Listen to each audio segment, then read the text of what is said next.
Hello, student. In this video, I'm going to present how to price bond and how to do all the calculations of cash flow and discounting, etc.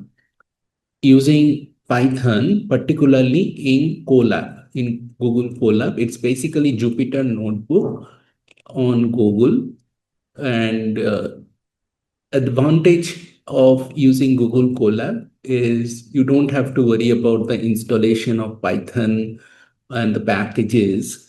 This is already available. And in the same Google Colab, you have also R and Julia, other languages also available. It helps you to, you don't have to worry about the language installation in your own laptop or in your own desktop. So it's a big help. In that sense, it's a big help. So anyway, let us have a look into how you can do this in the Google Colab. So first point is the how to the bond pricer, how to price a bond in the pseudocode. The pseudocode of that, we writing a function bond price, and what we need the cash flows and each the times and the R as the interest rate or the discount rate. Sometimes we call it. So we did a first total, and then for each cash flow and time point in the cash flow time series, you calculate the first discount factor is 1 over 1 plus R to the power T, and then you multiply the discount factor with cash flow, and then you add it to the total. You keep doing it for all the value, all the cash flow and time. And then at the end, you just return the total. Okay. So here, if you see, we have writing our first Python code. We defining as a function as a definition, and name of the function is bond underscore price. What we need, as in the pseudocode, we are providing the cash flow times and the discount rate as the uh, argument. We are initiating the total as 0, and then for each cash flow and time in the cash flow and times argument, we first calculate the discount factor, which is 1 over 1 plus R to the power T. To the power, here in Python, we write it as a double star. Okay, bit careful in here. And then you total, so here total equal to total plus this. The way we write it is a slightly C kind of notation here. So total plus equal to just the term CF plus discount factor. So that's all you have to do, and then return the total. This is the first example. So, and this is where the code, the function ends.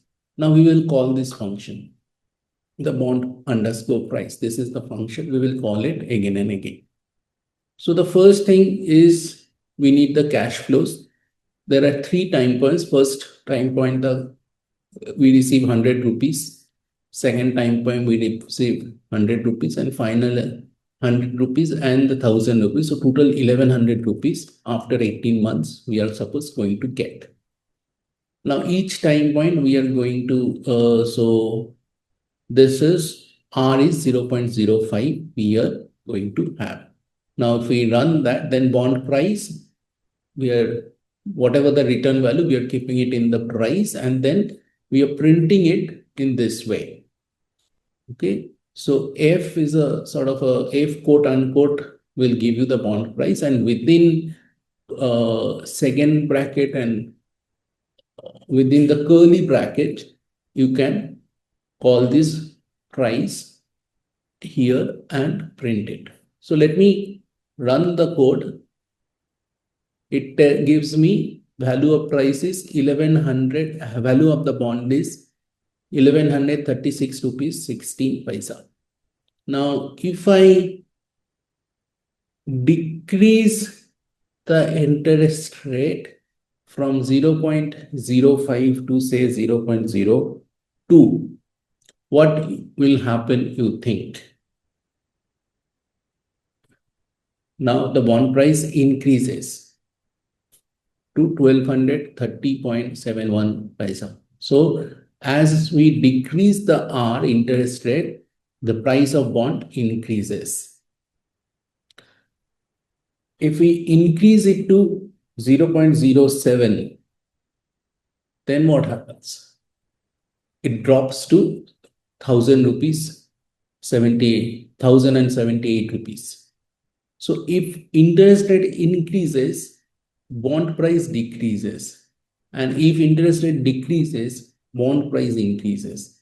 But remember one thing, this inverse relationship is not exactly linear. It is actually non-linear, but non-linear. Okay, why? Because you see the discounted cash flow is getting added and discounting factor is have a 1 over 1 plus r to the power t. This will have a bit of a non-linear effect. Okay, so there is a clear inverse relationship, but because r is always in the denominator, so if r increases, price decreases. If r decreases, price increases. The relationship is inverse, but the relationship is non-linear. Now here I have another example. Same way, the cash flows were 25 rupees, 25 rupees, 25 rupees, and 25 rupees. And finally, on the fifth time period, 1025 rupees. So times is 1, 2, 3, 4, 5, and R is 0.02. So the bond price is now 1023 rupees. If I increase this to 8%, it should drop, and it dropped to a significant 780 rupees. But if I increase it to drop it to say 1%, then it goes up to 1072 rupees. Okay, or if I drop it even further, it is 1098 rupees. Now, we have discussed this example in our lecture videos, that annual compounding, semi-annual, monthly compounding, daily compounding, and continuous compounding. So we will implement this compounding here. So principal is 100, nominal rate is 8%, 0.08, and time point is 1 year. Okay. So we import the math module here. So annual compounding is annual future value is principal times 1 plus nominal rate to the power, this is to the power, whatever the time period. Semi-annual is 2. So semi-annual rate will be whatever the nominal annual rate, divide that by the semi-annual compound. Okay. And then semi-annual future value will be principal times 1 plus semi-annual rate to the power here semi-annual compounds time the whatever the time period. Similarly, monthly compounding, first we have to get the monthly rate, which is nominal rate divided by number of monthly compounding, and then monthly future value is basically 1 plus nominal rate to the power number of compounding times the time of the year. And similarly, the daily compounding, and continuous compounding is simply principal into e to the power. So you take the exponent from the math module, nominal rate times time of the year.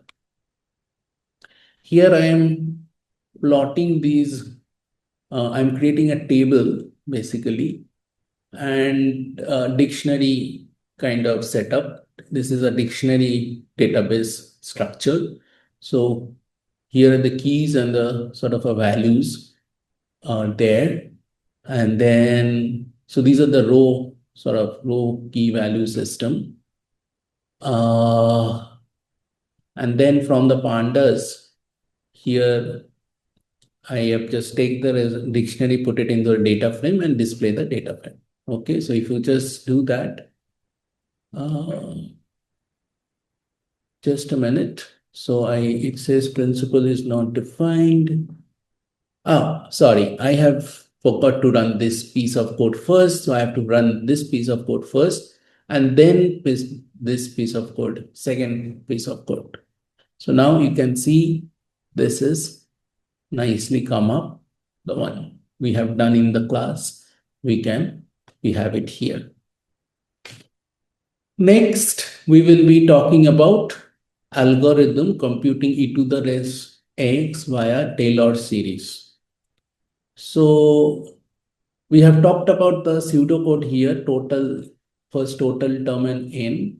While term is more than tolerance, term equal to term times x by n, the total is total plus terms and n equal to n plus 1. And that will return the total of final value basically in the total. So first, what we are doing here, writing this pseudocode in a Python code, translating that pseudocode into Python code. We need the math module here. We are first defining the function. We are calling it e to the power, basically exponent approximation. So we have to give the value x and the tolerance. Okay. So total is here and n equal to 1.